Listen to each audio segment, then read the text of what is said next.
আলুগুলো ধুয়ে রেখেছি, ছোট ছোট করে পিস করে নিয়েছি। এবার দিয়ে দিচ্ছি আলু।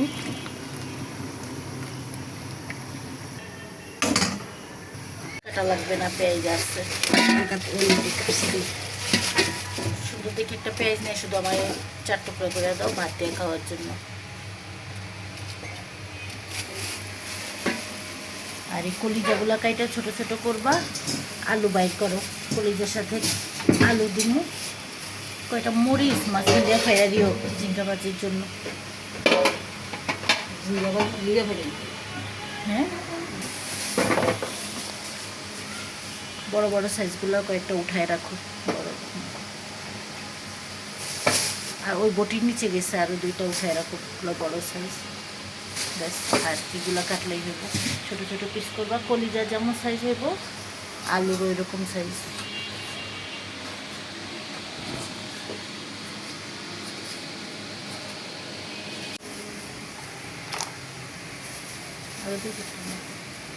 ব্যাস, এটা পচে রেখেছে, এটা নেয় না। হ্যাঁ, আর রসুনগুলো কুচাবা।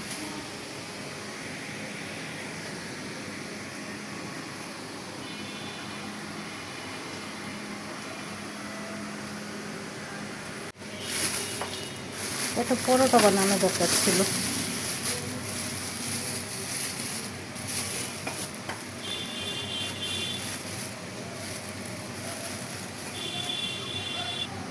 বুঝছো কমলাম্মা, কালকে কয়টা পরোটা বানাই দিও।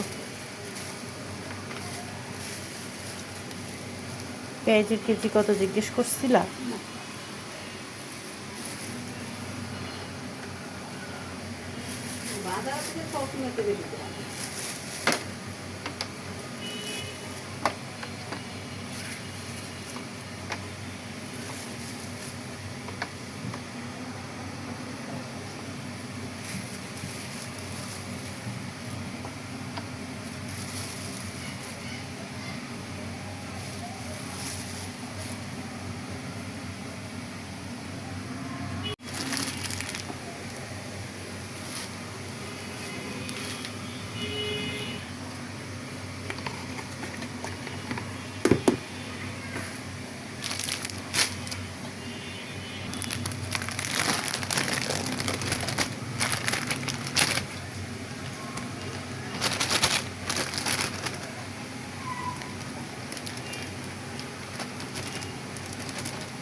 এগুলো ধুয়ে নিলাম।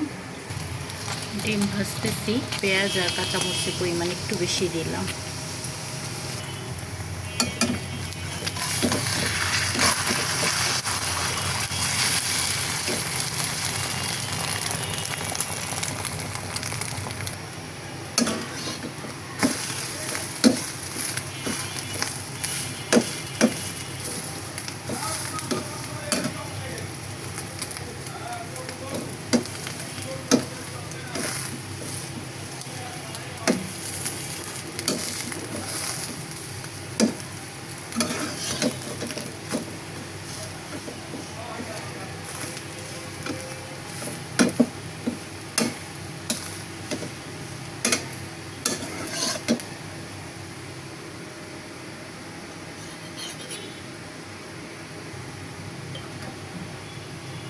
তেল দিয়ে নিচ্ছি, একটু অল্প করেই দিলাম।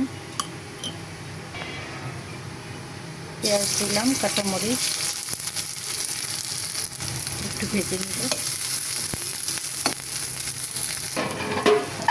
এটা চিচিঙ্গাগুলো দিয়ে দিচ্ছি।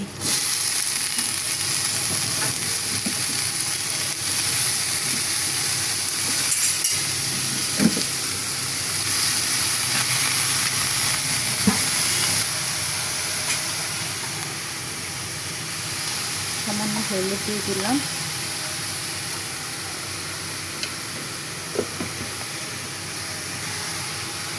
পরিমাণ মতো লবণ দিয়ে এবার ঢেকে দিচ্ছি। আর কমলার মা এখানে এই যে কলিজাগুলো ধুয়ে নিচ্ছে। কলিজার জন্য ছোট ছোট করে আলু কেটে নিল, এগুলো কলিজার সাথে দিব।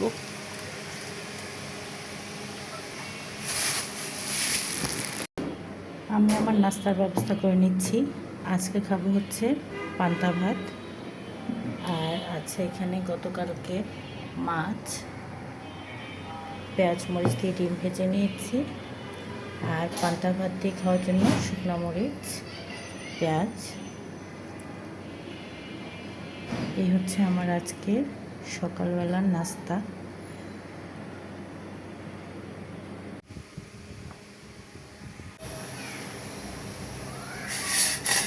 কলিজাগুলা এবার আমি একবার ধুয়ে নিচ্ছি, কমলার মতো ধুইলই। আমি এবার ধুচ্ছি হচ্ছে গরম পানি দিয়ে। তো গরম পানি দিয়ে কয়েকবার ধুবো, বেশি গরম দিই নাই, গরম ঠান্ডা মিলানো পানিটা। এভাবে আমি 4-5 বার ধুয়ে নেব। যখন মোটামুটি সাদা হয়ে যাবে, যদিও আসল ময়লাটা কমলার মা ধুয়ে নিয়েছে, রক্ত আর বের হচ্ছে না, তো আমি আরও 3-4 বার ধুয়ে নেব আর কি গরম পানি দিয়ে।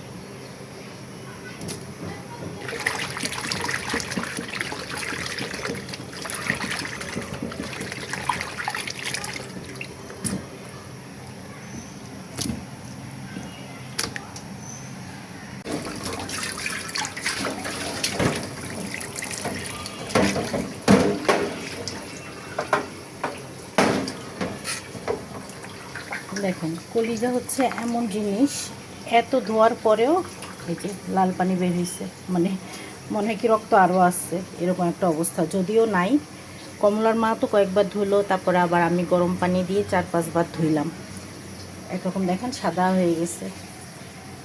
তারপরেও স্টেনারে রাখছি, এই যে এক্সট্রা পানিটা যেন ঝরে যায়, যেটা কলিজার ভিতরে ছিল, সেই পানিটা এই দেখেন কেমন হালকা লাল। আরও কয়েকবার ধুয়ে রাখার পরও এরকম পানি বের হবে। আর এই যে উপর থেকে আমি গরম মশলাগুলোও ধুয়ে মাত্র দিয়ে দিলাম, আমার ভিডিও করার সুবিধার্থে আর কি। মানে দারচিনি, এলাচ আর তেজপাতা দিয়ে দিয়েছি। এবার আমি সব মশলাগুলো একে একে দিতে থাকবো।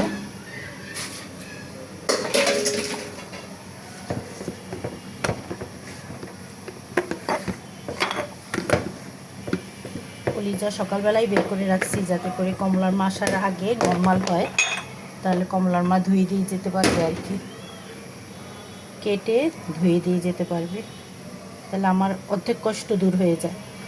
রসুন বাটা,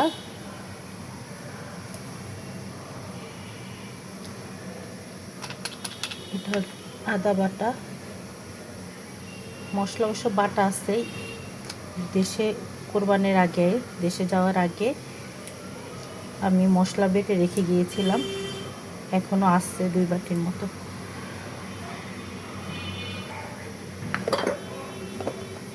এখানে বক্সে উঠাইতে হবে মশলা, আজকে আর না, কালকে। আমি এখন অন্যান্য মশলাগুলো দিয়ে দিব। আদা রসুন বাটা তো দিলাম, বাটা মশলা দিয়ে সব গুঁড়ো মশলাগুলো দিয়ে দিলাম পরিমাণ মতো, লবণও দিয়ে দিলাম। এখন দিয়ে দিচ্ছি তেল।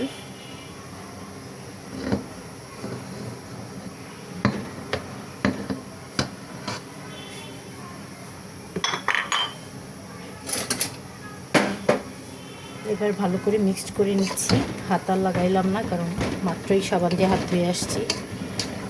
কলিজা ধুয়ে এখানে টুকিটাকি যা ছিল সবই ধুয়ে ফেললাম, ধুয়ে সিঙ্কটা পরিষ্কার করে হাত ধুয়ে আসছি, এখন আর লাগাইলাম না। আর দিয়ে দিচ্ছি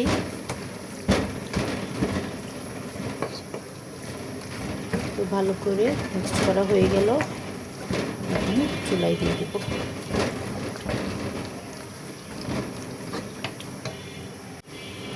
এগুলো হচ্ছে আমাদের কোরবানির গরুর কলিজা আর কি।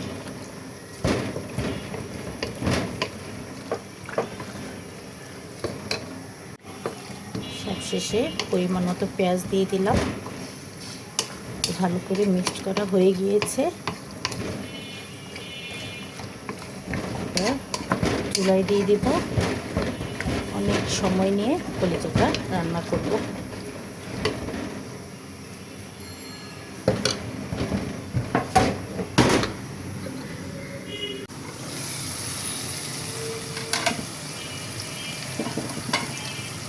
কলিজাগুলো বেশ কিছুক্ষণ কষালাম।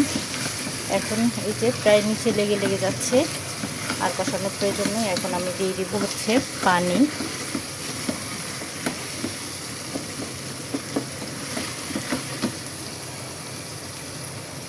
এখানে একটু পানি গরম করে রেখেছি,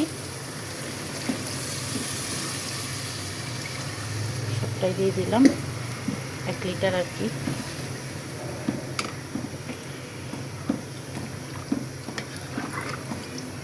এখন বলক আসার জন্য অপেক্ষা করতে হবে।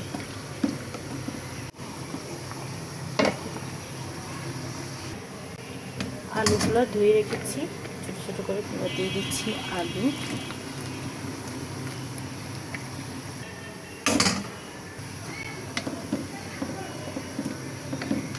আলুর পরিমাণ একটু কমই দিলাম, একটু লবণ লাগবে, লবণ দিয়ে দিলাম।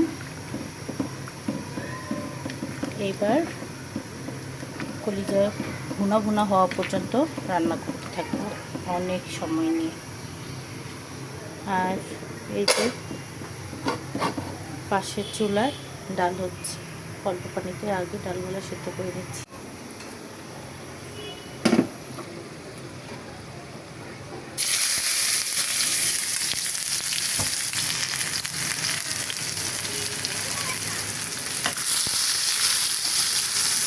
ডালে ফোড়ন দিব, ডাল রান্না হয়ে গিয়েছে প্রায়। আর এইখানে কলিজাও ভুনা হয়ে গিয়েছে আমার, মানে আমার না, কোরবানির গরুর কলিজা ভুনা হয়ে গিয়েছে। দেখে নিশ্চয়ই বুঝতে পারছেন, সুন্দর একটা কালার এসেছে, তেল উপরে উঠে আসছে, সুন্দরভাবে সেদ্ধ হয়ে ভুনা ভুনা হয়েছে। আর সেদ্ধ না হয়ে কি উপায় আছে?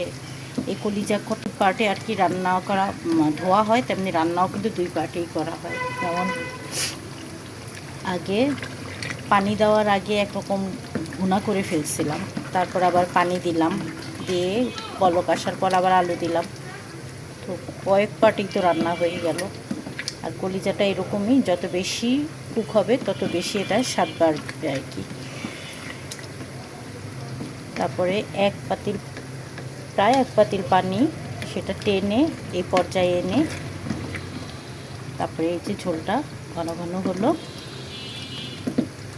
মাংসে কলিজায় আর ঝোলে এরকম গায়ে গায়ে হলো, মানে ঘন ঘন হলো। এখন হচ্ছে রান্নাটা ডান।